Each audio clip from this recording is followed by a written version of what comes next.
नमस्ते दोस्तों, नींद के सफर में आपका स्वागत है। आज की यह कहानी बहती नदी, तैरते कुमुदिनी के पत्तों और उनके शांत भरोसे पर आधारित है। यह कहानी हमें सिखाती है कि बिना विरोध किए जीवन के साथ बहना भी एक कला है। अब अपनी आंखें बंद कीजिए, सांस को हल्का होने दीजिए और इस शांत यात्रा में धीरे धीरे गहरी नींद की ओर बढ़िए। एक बड़ी सी घाटी के बीच एक नदी बहती थी, जिसे कभी जल्दी करने की आदत नहीं थी। वह आराम से मुड़ती, घूमती आगे बढ़ती थी, जैसे उसे पता हो कि उसे कहीं पहुंचने की कोई जल्दी नहीं है। नदी के किनारों पर, जहां पानी थोड़ा शांत हो जाता था और बहाव धीमा पड़ जाता था, वहीं पानी के ऊपर कुमुदिनी के पत्ते तैरते रहते थे। ये कोई साधारण कुमुदिनी के पत्ते नहीं थे। हर पत्ता गोल, चिकना और हरे रंग का था और उस पर बनी हल्की हल्की नसें ऐसे लगती थी जैसे कोई कहानी धीरे धीरे बह रही हो। वे एक दूसरे के पास रहते थे, कभी हल्का सा छूते हुए, बस इतना हिलते कि नीचे बहती नदी की धड़कन महसूस हो सके। ऊपर से देखने पर वे ऐसे लगते थे जैसे नदी पर हरे रंग के सिक्के बिखरे हों। सबसे पुराना पत्ता था बुजुर्ग पत्ता। उसके किनारे थोड़े मुड़े हुए थे और उसका रंग बाकी पत्तों से थोड़ा गहरा था। उसे याद था जब नदी और पतली हुआ करती थी, जब किनारे पास पास थे और जब चांद इतना नीचे दिखता था कि पानी को छू ले। हर सुबह सूरज पूरी तरह निकलने से पहले कुमुदिनी के पत्ते जाग जाते थे। नदी के ऊपर हल्की धुंध रहती थी, जैसे नींद अभी पूरी तरह टूटी न हो। ओस की छोटी छोटी बूंदें पत्तों पर मोतियों की तरह जमी रहती और नदी की हल्की हलचल से कांप जाती। एक और दिन एक छोटा सा पत्ता बोला, जिसका नाम था लहर। वह अभी नया था, चमकदार था और बिना किसी दाग के। हाँ, बुजुर्ग पत्ते ने कहा, एक और दिन तैरते रहने का और ध्यान से सुनने का।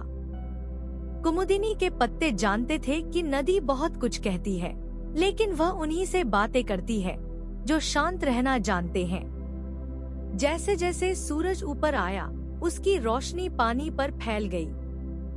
सबसे पहले ड्रैगन फ्लाई आई, पानी की सतह को छूती हुई, जैसे हवा में चमकती चिंगारियां हों। वे पत्तों पर आकर बैठ जाती, उनके पंखों की हल्की आवाज आसपास फैल जाती। गुड मॉर्निंग, लहर ने मन ही मन कहा। ड्रैगन फ्लाई कभी जवाब नहीं देती थी, लेकिन उनका वहां होना ही अच्छा लगता था। पत्तों के नीचे उनकी छाया में छोटी मछलियां तैरती रहती थी। कुछ तेजी से इधर उधर जाती, तो कुछ आराम से रुक जाती। एक कछुआ अक्सर बुजुर्ग पत्ते के नीचे आराम करता था, जैसे वही उसकी पसंदीदा जगह हो। कुमुदिनी के पत्तों को अच्छा लगता था कि वे किसी काम आ रहे हैं। कभी मेंढक उनके ऊपर बैठते, कभी कीड़े आराम करते और कभी आसमान खुद को उनमें देखकर मुस्कुरा देता। वे कहीं जा नहीं रहे थे, फिर भी सबका हिस्सा थे। एक दिन ऊपर की ओर जोरदार बारिश हुई। उसका असर नदी पर पड़ा। नदी की आवाज बदल गई, बहाव तेज हो गया और पानी पहले से ज्यादा गहरा लगने लगा। बहाव ने पत्तों को थोड़ा थोड़ा खींचना शुरू कर दिया। लहर को डर लगा, अगर नदी हमें अपने साथ बहा ले गई तो। उसने धीरे से पूछा।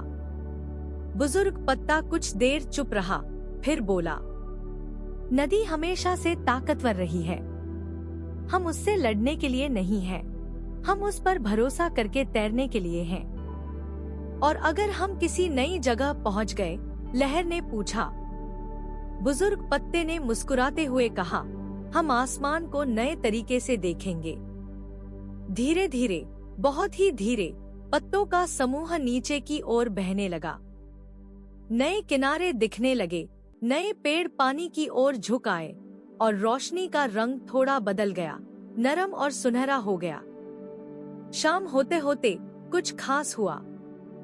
कुमुदिनी के पत्तों के बीच से फूल निकलने लगे। सफेद, गुलाबी और हल्के पीले रंग के फूल बहुत धीरे धीरे खुलने लगे, जैसे नींद से जाग रहे हों। ढलते सूरज की रोशनी उन पर पड़ते ही नदी चमकने लगी। नदी जैसे कुछ पल के लिए थम गई। किनारों से जुगनू निकल आए, टिमटिमाते हुए। उनकी रोशनी पानी पर पड़कर फूलों के बीच नाचने लगी। ऊपर से देखने पर ऐसा लगता था जैसे नदी में तारे तैर रहे हों। लहर अपने फूल को देखकर हैरान था। मुझे नहीं पता था कि मैं ऐसा कर सकता हूँ। तुम हमेशा कर सकते थे, बुजुर्ग पत्ते ने कहा। बस सही समय का इंतजार था। रात धीरे धीरे उतर आई। पूरा चांद निकला और नदी पर चांदी सी चमक बिछ गई। फूल उस रोशनी को वापस चमकाने लगे और सब कुछ शांत हो गया। मछलियां धीमी हो गईं, दूर कहीं उल्लू बोला और नदी भी नरम सी लगने लगी। लहर को कुछ नया महसूस हुआ। न डर, न घबराहट, बस सुकून। मुझे लगता था एक जगह रहना ही सब कुछ है, लहर ने कहा। और अब? बुजुर्ग पत्ते ने पूछा। अब समझ आया कि तैरते हुए भी हम कहीं के होते हैं, बुजुर्ग पत्ते ने कहा। यही कुमुदिनी का सच है। हम न नदी को रोकते हैं, न उसके पीछे भागते हैं। हम बस उस पर टिके रहते हैं और उसी में उसकी खूबसूरती का हिस्सा बन जाते हैं। रात और गहरी होती गई। फूल बंद होने लगे, जुगनू गायब हो गए और नदी अपनी लंबी यात्रा पर आगे बढ़ती रही। कुमुदिनी के पत्ते साथ साथ तैरते रहे, शांत, भरोसे के साथ, जहां भी नदी ले जाए। और नदी उनके इस भरोसे से खुश होकर उन्हें आराम से बहाती रही। एक ऐसी कहानी की तरह जो जानती हो कि उसे भुलाया नहीं जाएगा। यहीं पर आज की कहानी समाप्त होती है। सुनने के लिए धन्यवाद। अब अपने मन को शांत होने दें और गहरी, सुकून भरी नींद में धीरे धीरे खो जाए। शुभ रात्रि।